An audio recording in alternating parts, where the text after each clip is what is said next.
Good morning. Well, we're looking at these sacrifices, and yes, I know if you read the book of Leviticus, you read account after account after account, it all looks very similar and all looks very much the same. But Moses, we are told right at the very beginning of this book, received these instructions from at the tabernacle when he was in communion with God. And when he comes out, he tells the people this is what God expected them to do. One of the things about this sacrifice and about the slaughter of these animals is that the people were told that they should not eat the meat with the blood. Now, this was a very strange instruction. They shouldn't have the blood and they shouldn't have the fat. They should burn these or put it out at the foot of the altar, but they should not eat the meat with the blood. And even today, if you go to Israel, for instance, or amongst any Jewish community, you'll find that they're very particular that they eat what's known as kosher food. And as such, the meat that they eat has been slaughtered in such a way that the blood has been drained from it, and therefore they're not eating the meat with the blood. Why is this? Well, God wanted to show the people that these animals they were offering up, they had lives themselves. The animals were being killed because we have to kill animals to eat. I know some people are vegetarians and they say, no, we should just eat the fruit that comes from the ground. But God has said ever since the time of Noah that we should be allowed to actually eat the meat of animals which are around us.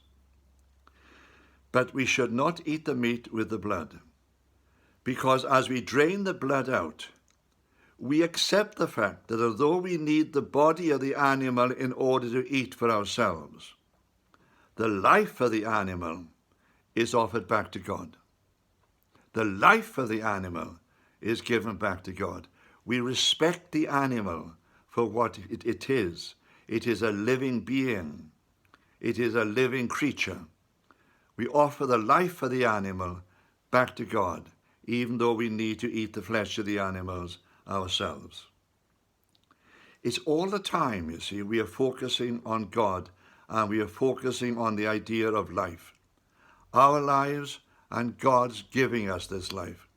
And by offering it back in this way, we actually accept what it is that God is doing for us and recognizing our relationship with the creatures which exist around us. See, even when the laws were given, people may not realize this. You know, we talked about the law of the Sabbath.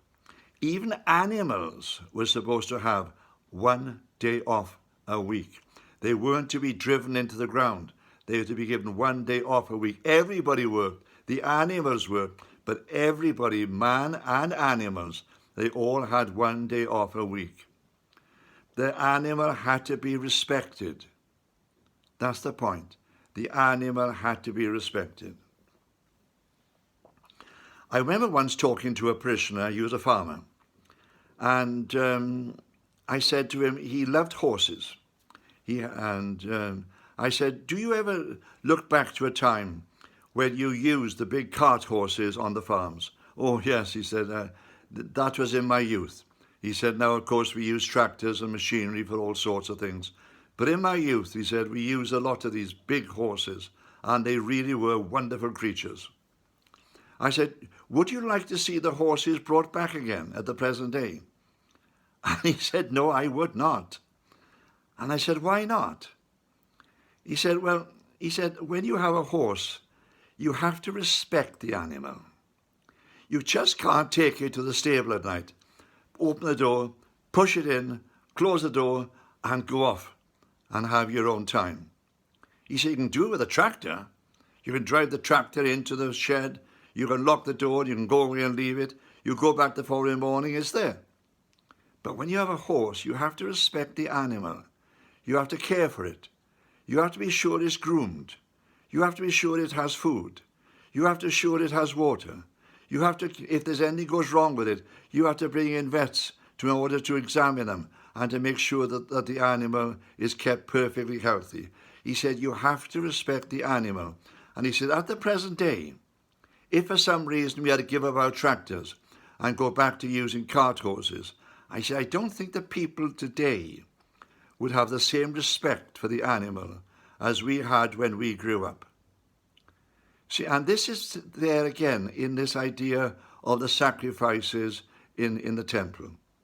The animal had to be slaughtered. It had to be killed in order that the family might have food to eat. But even as the animal was sacrificed and slaughtered in this way, it was brought to where the priests were, and they would slaughter the animal humanely. It's said to be the most humane form of killing, in order to drain the blood from the animal. And then, when it was an animal which was intended for food, yes, the skin was taken off, and yes, the fat was taken out, and yes, the other internal organs which couldn't be eaten, they were taken out. But then the animal could be given back to the person who had brought it, that they might take it away and use it for their family, to feed their family. But in doing it, they were in fact respecting the animal and respecting the life of the animal. And they said quite simply, the life of the animal, well, that's offered back to God, even though we will consume its body. Amen.